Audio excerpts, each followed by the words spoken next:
What happens when you do when you ask this question of what do you want? And when you actually think about it and you give it some time, kind of thing. And then after you kind of think about it for a little while, you really realize that you actually don't know. Does that make sense? And this is the exercise we spent most of yesterday doing this. But once you realize that you actually don't know, then it makes sense most of the time to then answer that question, that why is it that you don't know what you want? Does that make sense to everyone? Is everyone following this? Why is it that you don't know what you want? Yeah. Who remembers the answer to that then? What was the answer to that? That was easy, man. This is an easy question. This is like the main part of yesterday. Because we've already got it, yeah. So I think that was the answer.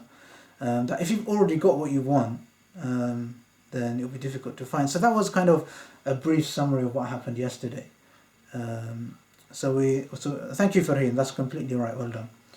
And we also went through some of the action points yesterday. But I think a lot of what we did yesterday was just to bring attention to the fact that it's possible that we don't know a lot of things. Yeah, and it's good to be learning. It's good to be coming to these kind of classes and just getting in touch with what it is that we can learn.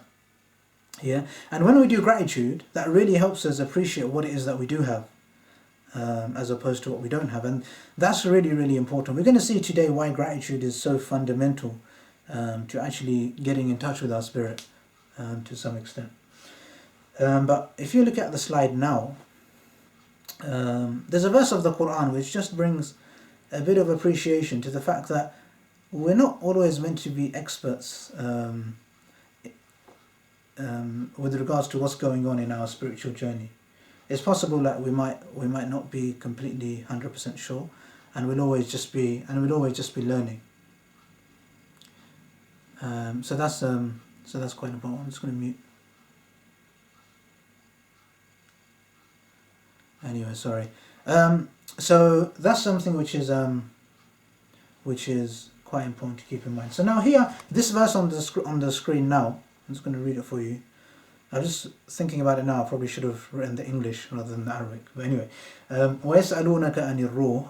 This is when while the Prophet ﷺ was in Medina, the Jews were trying to figure out like whether he was authentic. So they used to ask him lots and lots of questions. So Allah subhanahu wa ta'ala, when they asked him about the soul, about the spirit, Allah told him that the Jews will ask you about the spirit.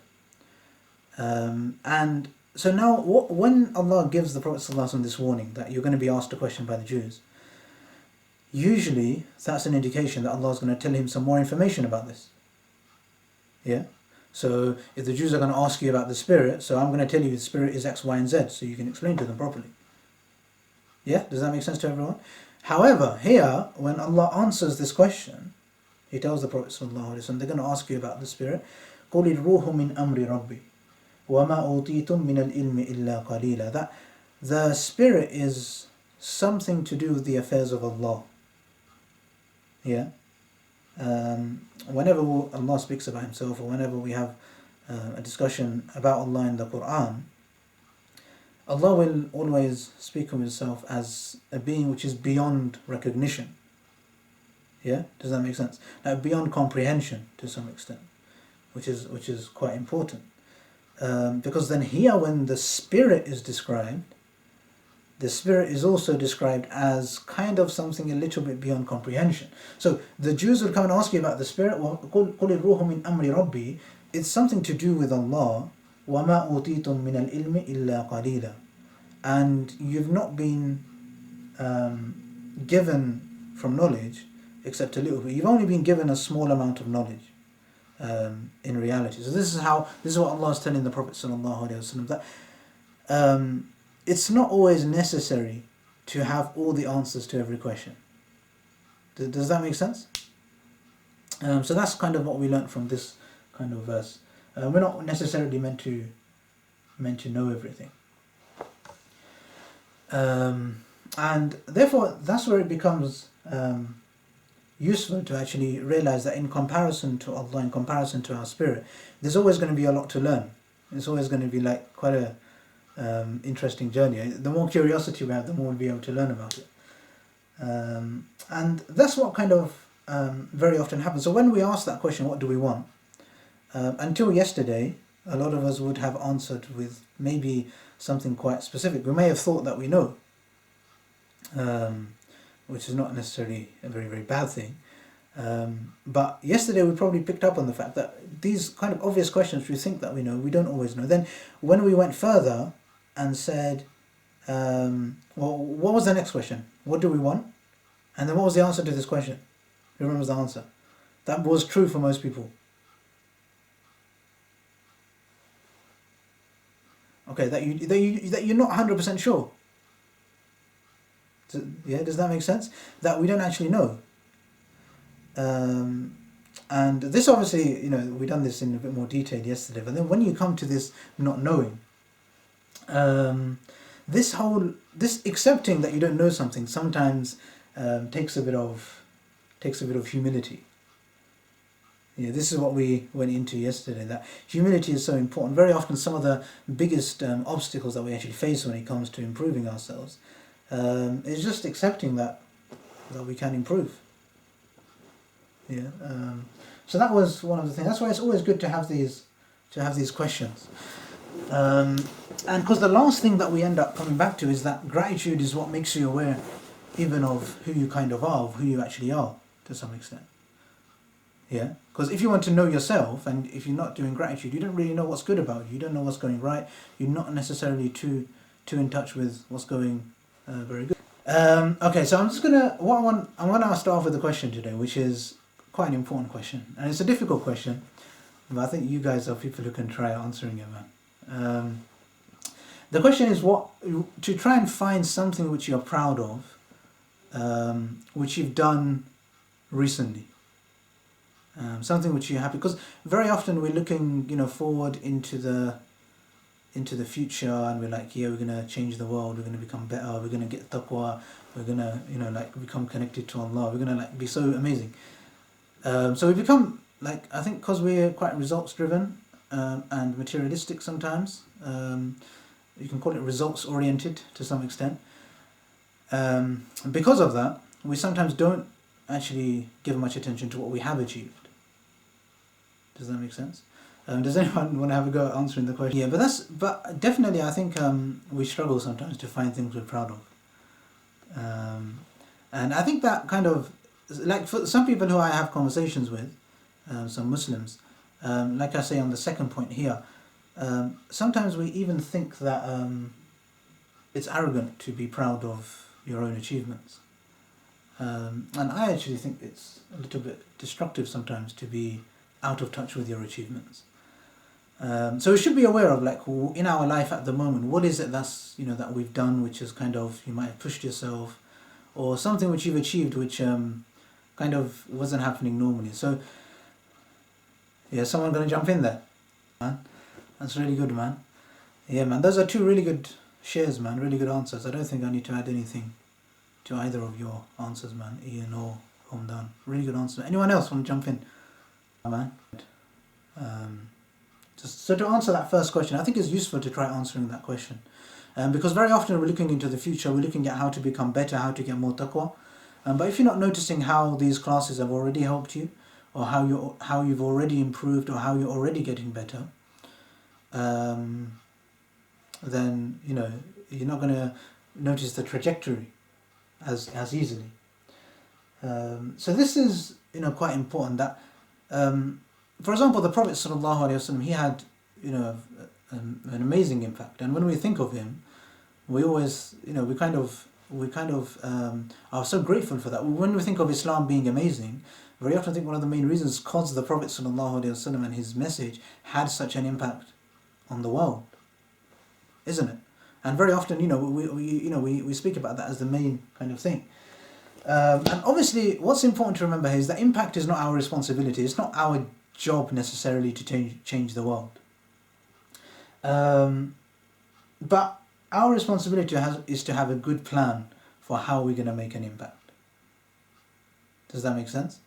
So if you want to change something about the world, if you want to make the world a better place, or even if you just want to make yourself a better person, then very often it's not what you've probably learned up to now. It's not like your job to become like Mr. Perfect from day one.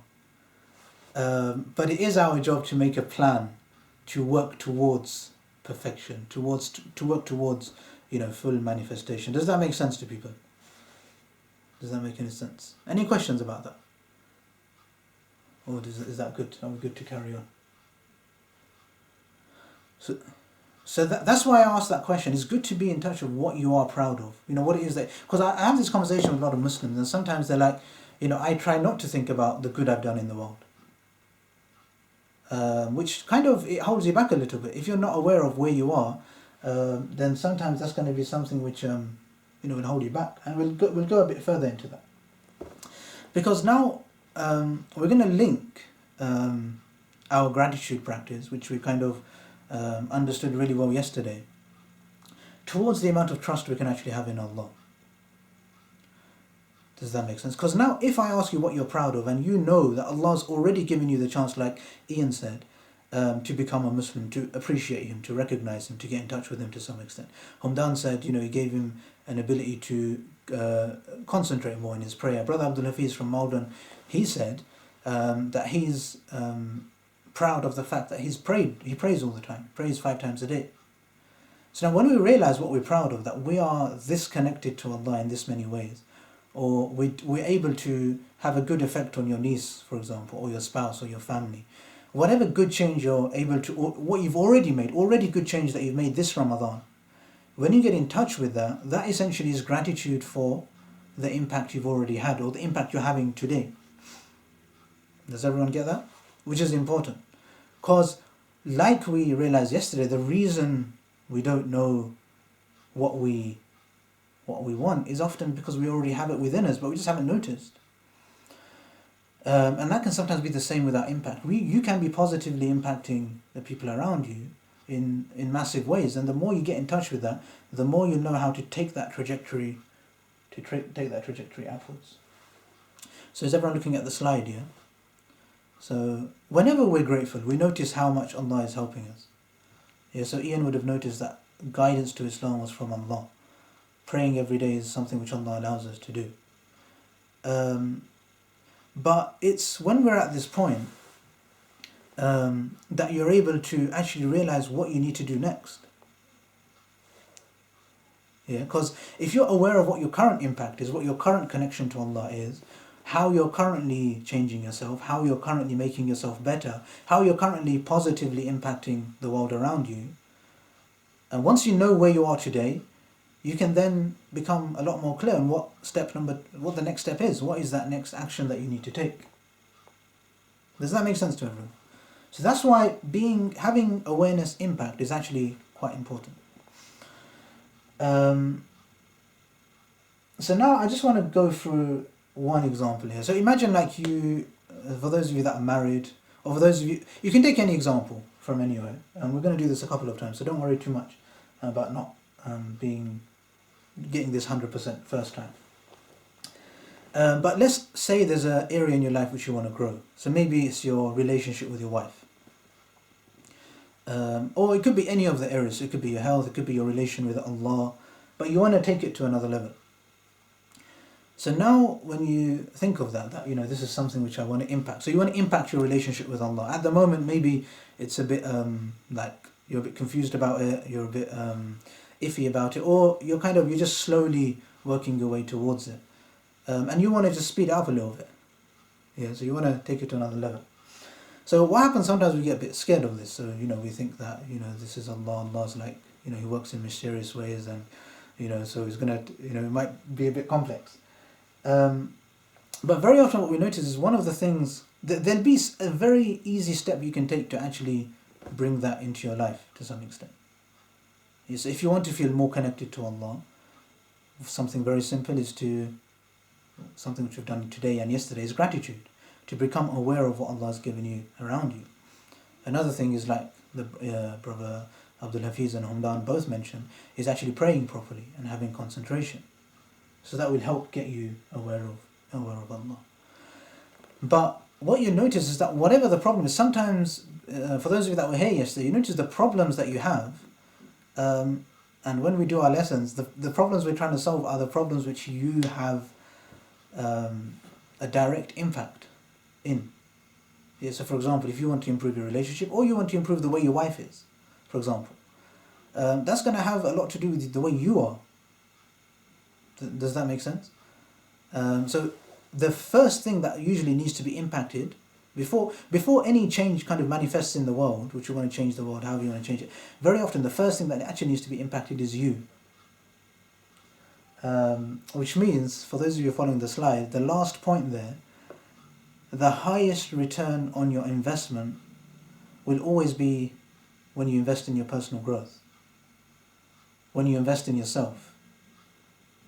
Does that make sense? So when you go through this kind of a process, you actually end up coming to some action points which are relevant to you, and you're actually able to take them, and that it by itself takes your growth, helps you use the growth. Does that make sense? Just to everyone.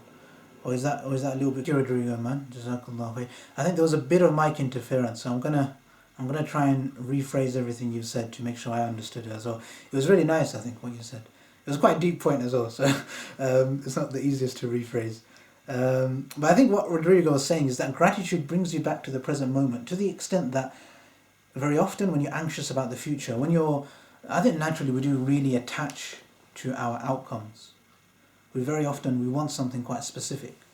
And the very essence of Islam is that surrender to the will of Allah, is surrender to Allah and the decree of Allah. So you're not as in control of your life as you might want to be.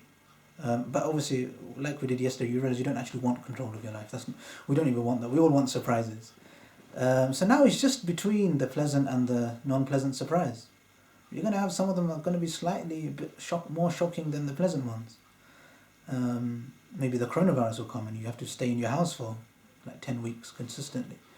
It can be a bit of a shocking surprise, and you'll be like, how do I deal with it? But when you're grateful for the fact you've still got your body, you've still got your family, you've still got a roof over your head, you've still got food, you've still got Allah in your life, you've still got so much going right, then you don't worry about the future as much. I think that's how I've tried to summarize what Rodrigo said. But I hope that was a good summary, Rodrigo, was it? You can be the judge. Oh, thank you, man. Yeah, Jazakallah for sharing that, man. That was a deep share, man. I really learned. That was good, man. You put some good things into context. Especially what we spoke about yesterday was just that desire we have for the future. That hadith of the Prophet ﷺ, where you'll have 2 valleys of gold and you'll still want a third one. That's naturally like what we have. Gratitude gets rid of that to some extent. So anyway, coming back to the lesson here. 3 MIQs. Yeah, man. So I want to use what we done yesterday from gratitude to identify action points. Yeah? And this is very important because we'll come on to that in a minute. But when we use MIQ, who remembers what MIQ means? Apart from Salman, so not Salman today, someone else. MIQ. Oh, thank you, Hamdan. Most important questions. So most important questions, these these allow us to open up to the next step. So what I'm going to do is I'm going to open up this slide. For those of you following the slide here, this is the main areas of Islam which Islam covers. Yeah, so these are, because it's Ramadan, we've kind of put the key taqwa areas up there. So we've got yourself, your relationship with yourself, for example, your health and your hygiene and stuff. That's the first bullet point. The second bullet point is your relationship with Allah, and the third bullet point is your relationship with the people around you. So I'm just going to briefly go. So if you can find the MIQ of any of this. So if you take health, for example, find some MIQ for health. What is health? Yeah. So let's say there's physical health and there's mental health. Okay, so physical health. Let's bring some attention there. What causes your physical health? Okay, your food, your exercise, and your sleep. Yeah, and your stress levels. 4 things. Let's put these 4 things there. Okay, so let's say we want to work on food. It's Ramadan, so we're all fasting and controlling our food. Let's work on food. So I think we've done this on the first day, where we worked a bit on consumption. So you look at what you're eating. And now we come to an action point. Yeah, so now MIQ, there's usually 3 MIQ. What, where are you, and where do you want to go? Yeah, do you remember the 3 MIQ for taqwa? What is taqwa? How is your taqwa? Where do you want your taqwa to go?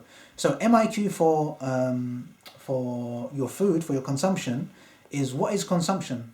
Consumption is, let's focus on food here. What do you put inside your mouth in terms of food? And then, what is that at the moment? How is that? Is that good? Is it bad? Is it completely out of control? Or do you have some consciousness there?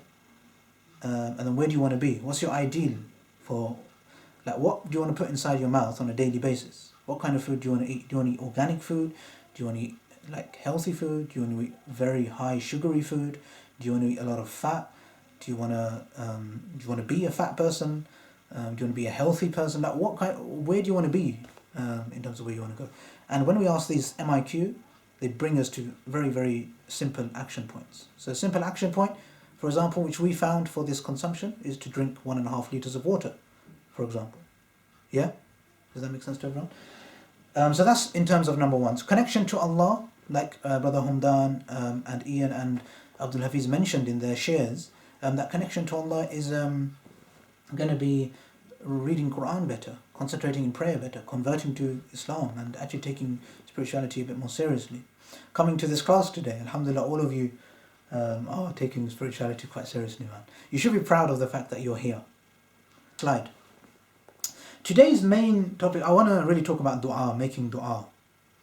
Because when we make dua and ask Allah to do something, sometimes we might be a little bit like, if we've learned how to make dua from the culture around us, rather than from the Quran, or rather than from like actual like hadith or from the Prophet sallallahu alaihi wasallam sunnah, we might kind of be a bit confused. So one thing we might be aware that you don't just make dua. So dua is a spiritual activity, and then we have a physical activity.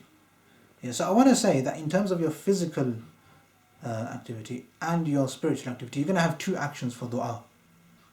Yeah, you're going to have an action to push your dua forward, and then you're going to have the dua, which is to ask Allah to help you in that action. Does that make sense to everyone? So from gratitude, from realizing what you have, realizing where you want to go, you now have an action point. And that's what we're going to make dua for. So you're going to ask Allah to help you change something about the world. We're going to ask Allah to help us change the world in some way. So we're going to think, what do we want to change about the world? And remember, usually when we want to change the world, the thing we need to change is you. You need to grow. You need to become better. Yeah, that's what needs to change. So let's ask that question. How do I need to grow? So something might need to change about you. So maybe you might need to recite the Quran better. You might need to learn how to play with your nieces and not get angry with them better. You might need to spend some time doing a gratitude exercise every day. So that's the first question. What do I kind of need to do to become better? And we can apply that to any of the things on the previous slide. For example, if you want to improve the way that you pray, you can maybe actually practice reciting some of the stuff you pray in your salah, practice how to say it. So that would be the part that you play. And the part that you play in terms of your prayer is the amount that you concentrate. Yeah? Or is the amount that you pray, and it's the way that you pray. So the next step, how do you basically improve the way that you pray? That's going to be the question. Does that make sense? Because if we're not working with specifics, sometimes we can get confused. We might be making dua for random things. So I want to get quite specific on the dua, and that every dua you make, you should know the action you're taking.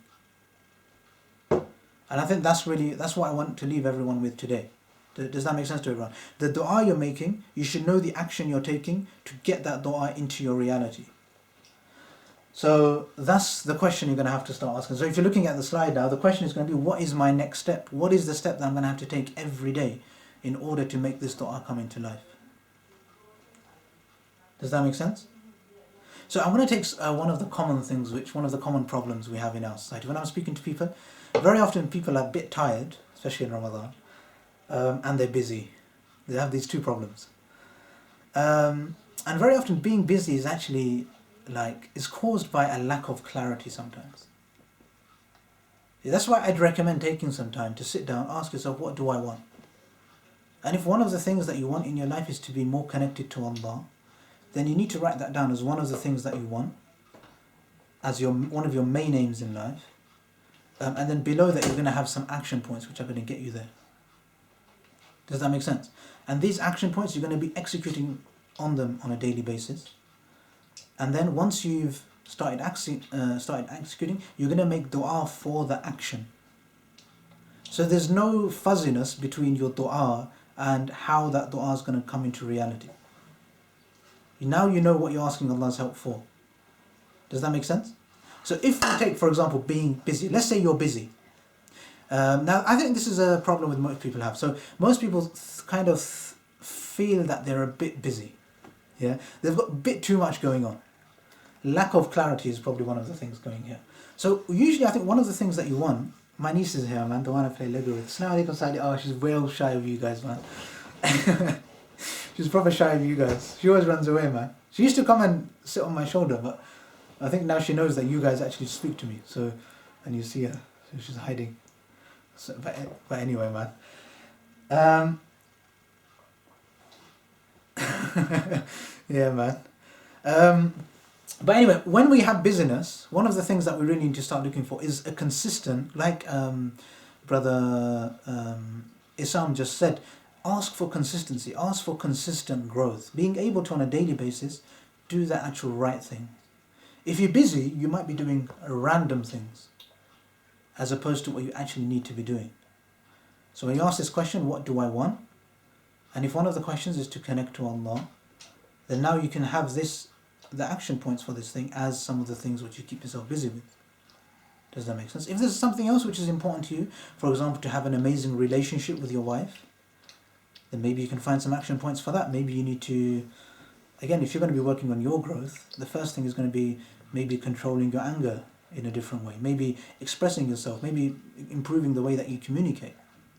Maybe that requires some kind of daily practice. Gratitude will definitely help with all of these kind of things. But essentially, you'll need to invest some time every day into your growth. That will be the action point. Does that make sense? So, does anyone want to have a guess at what one of the best action points could be? We've been talking about this since the first day of Ramadan. It's usually the number one thing on the action point list. Gee, who wants to have a guess, man? You guys should know this. Thank you. Jazakallah. So that's one of the things on the action list. Thank you. 1.5 litres of water. So that directly affects your health. Physical health. That's good. It wasn't the actual one I was looking for though. It was a really good answer because it was one of the action points we've had. More specific, man. It's really easy, man. It's really specific. No, man. It's on the screen. It's on the screen. Yeah, it's on the screen now, man. So finding 10 minutes a day to actually try and go through the online courses, because that's something which, like I've said, that it will develop your autonomy and it will develop your curiosity. So it actually makes you interested in what's going on. So rather than your relationship with your salah just being kind of like confusing, you'll actually have control. I think one of the brothers here, they told me that now instead of feeling confused about the way you pray, you actually feel in control. And I think that's really, really important, man. When you do the gratitude course, you feel in control of your actual life, where you are, what's going good. And then when you have that control of where you are, then you have a good idea of where you want to go next. The answer to what you actually want becomes more clear.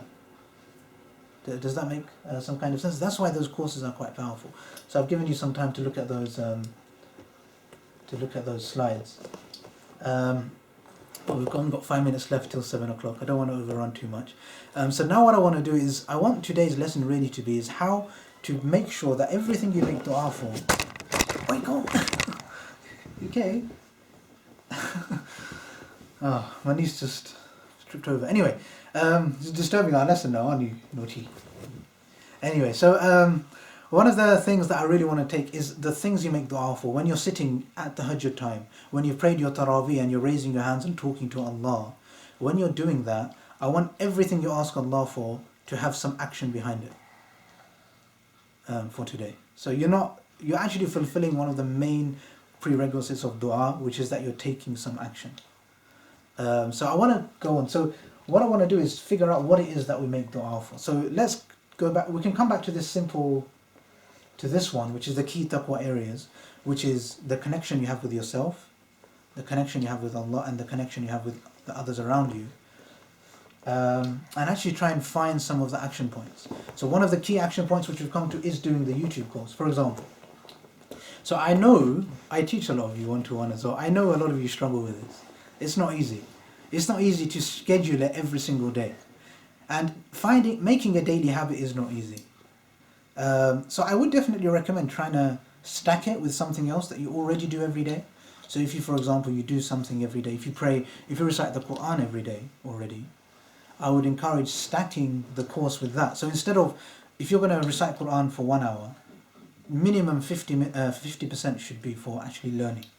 So 30 minutes you've now got for actually doing the course. And schedule that. When is that time going to be?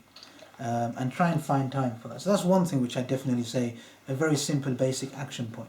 If you're struggling with that, you make dua for Allah to help you do the action point, which might be 10 minutes a day or 5 minutes a day.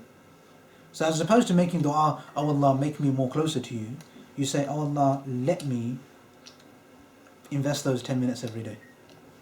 Let me find 10 minutes every day. Let me do the things which I actually need to do. And that's when you realize the help of Allah actually come. You find it very easy after that. But when you can clarify what you actually want to do on a daily basis, then making dua for it will become simpler. Like Sister Shadleen, I think, mentioned just now, is drinking 1.5 litres of water. Again, it's not too easy. Some of you would probably have been like, yeah, it's a bit hard, I want to eat samosas and rice and I want to eat lots and lots as well. And it's not easy, because when you drink water, you don't feel like eating loads of junk food. So again, making dua for that give me the ability to actually drink half a litre of water with my iftar. That would be a really powerful dua to me. And then there's the courses. And for those of you that are struggling, as it's the month of Ramadan, I'd recommend for everyone as an action point to go through Taqwa MIQ. So on a daily basis, actually asking yourself the 3 MIQ for Taqwa. Can one of you guys please tell me what the MIQ for Taqwa are? There's 3. What are they? Gee, people, man, you should know this. Thank you, Hamdan. Who else was answering? Speedometer, good, thank you, man. Anyone else? Okay, brilliant. So, speedometer, the 3 questions, which was answered very nicely by, I forgot who it was, man. Was it Hamdan? I think it was Hamdan. Well done, Hamdan. Whoever it was, big well done. 3 questions. What is taqwa? Where's my taqwa and where it wants to go? Then Salman summed it up beautifully by saying speedometer. So speedometer, where am I now? And where do I want to go in terms of taqwa? Is that an exercise you're able to do every day? Can you do taqwa MIQ every day? And if you can't, make dua that Allah gives you the ability to spend some time every day to really work on your taqwa. Ask yourself the right taqwa MIQ. And our taqwa will hopefully get stronger, man. So that's another action point. And one action point I want to give everyone today before actually leaving is, what do you think? It's on the slide, man. It's the last slide there. Gee, so can someone read it out? Can everyone read it out, man? You guys are all sleeping, man. Gee, what's the last action? What's the main action point for today I want you to take away? Gee, it's the last point on the slide. So make a dua list of action points. Does that make sense? So it's not make dua, it's make a dua list of your action points. So now the duas which you're going to make, you should know exactly what they are. Maybe there's 5 or 6. Maybe there's 2 or 3. Maybe just 1 for today. But you need to know what that dua is. What are you going to ask Allah for? Okay? And that thing which you're going to ask Allah for, you have to be taking some action on it today as well. Does that make sense? So appreciating dua in a bit of a deeper way, so that the thing you're actually making dua for, you're taking action as well. Because as we know, that's one of the most important things. If you're not taking action, we're going to struggle to understand how Allah actually works in terms of dua. Does everyone understand what that's the main task? Make a list of the things which you're going to make dua for. And you should be able to link them directly to the action which you're taking. Does that make sense to everyone? Everyone got that? Gee, some yeses please. Okay, 7 o'clock, man. I'm going to... Ideally, if you write it down, it's going to give you more clarity, isn't it? And you know how many things there are on your list.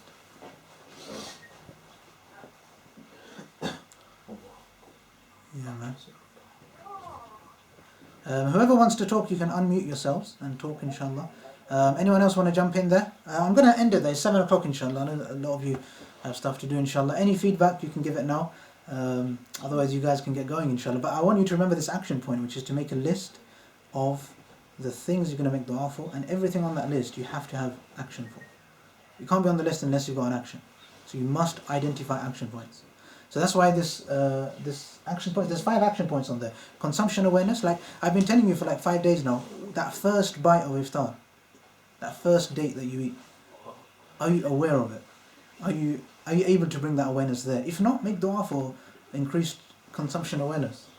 If you're able to easily have 1.5 liters, mashallah, very good. If you're struggling, make dua that Allah gives you that ability. If you're not doing the YouTube courses and you're finding it a difficulty to do it every day, make dua for them. Taqwa MIQ, have that as an exercise. And the biggest thing, the one thing, if you're all going to leave with just one thing today, make a list of the things you're going to make dua for, and make a list of the actions you're taking for those duas. And this list cannot have things which you're not taking action for. So action, dua. And everyone should start at least one thing on that list. And the number one thing on that list, that Allah gives us all the ability to start making a dua list, and to have a list which only has things on there which we're actually taking action towards. Is that okay with everyone? Barakallahu feek, man. Good to have you all, man. Jazakallahu khair. Inshallah, I'll say assalamu alaikum to you guys, man. See you tomorrow, man. Tomorrow 6 o'clock, man. Inshallah. And everyone needs to come with their dua lists tomorrow, inshallah. Inshallah, man. Okay. Inshallah, okay. Wa alaikum assalam. Okay, assalamu alaikum, people, man.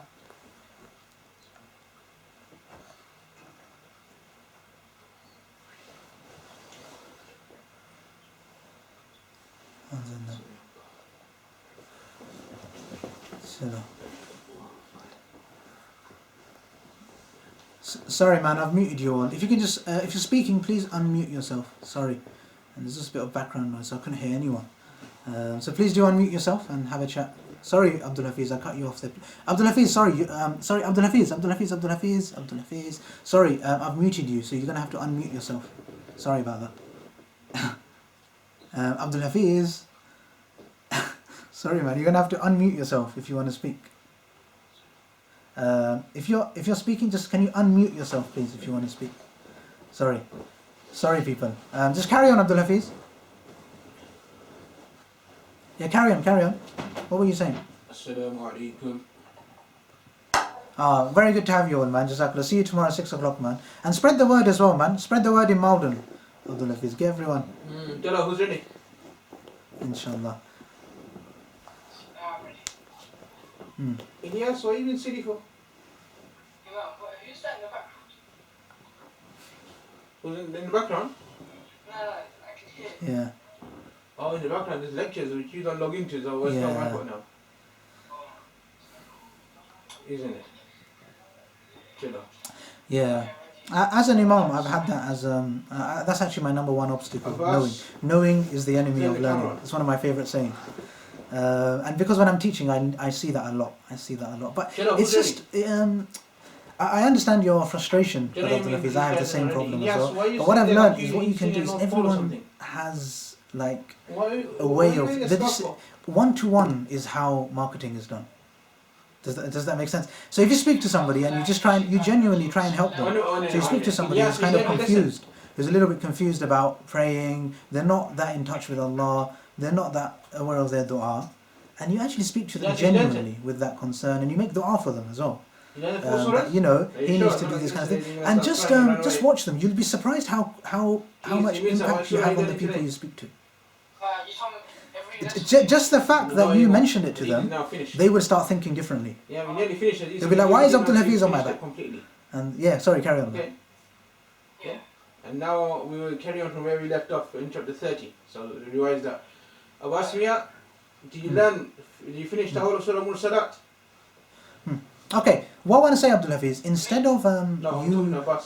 focusing on You everyone, want just them your fix surahs in maybe chapter 3 or 30. 4 people who you're going to focus on, or maybe 3 people. Okay. And just say, these are 3 people I think Abbas, so you learned Surah Mursalat. from Malden, I think these people will come and they'll enjoy the class. And don't worry too much about the result. Don't worry if they actually come.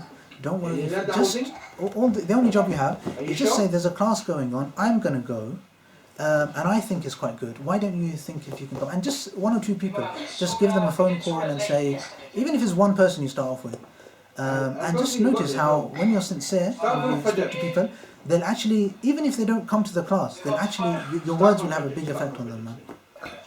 Inshallah. Inshallah, man. Don't worry too much about the outcome. Like I think Brother Rodrigo said, don't worry. We're not responsible for the outcome, man. We're responsible for the plan for the impact, not the impact. Otherwise, the Prophet Nuh alayhi salam would have not been very successful then, would he? Because his impact, he didn't have a very high Abbas, impact, are you ready? but he was one of the most successful people. So impact is not necessary, but a good plan for impact is important, man. Shalom, man. Good to see everyone, man. Alhamdulillah. Wa alaikum salam.